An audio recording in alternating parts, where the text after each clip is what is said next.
Well, one thing I try to do with folk tales from other native traditions than those of the Northeast is to make sure that I have gotten the story right, one.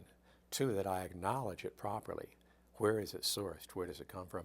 Three, that I'm telling a story that people from that tribal nation will appreciate my telling and will not criticize me for doing it. Not that there's not always the possibility of criticism, that could always happen. And I accept that criticism may come.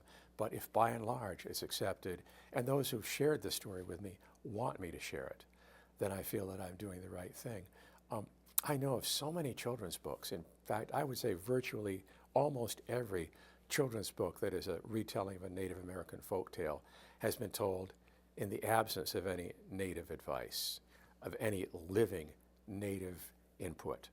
And that is the one thing I feel is the great mistake, because it means that things may be misinterpreted, or also that stories may be told that are inappropriate, that are stories that are restricted. To give you an example, I did, some years ago, I helped put together a series at Symphony Space in New York City called Coyote Walks Around. It was performances of dance by native dancers from different tribal traditions, interwoven with traditional stories. And I did the storytelling, and the dancers were from various regions of the North American continent. And in putting each one together, I'd work with them. What should I tell? How should I tell it?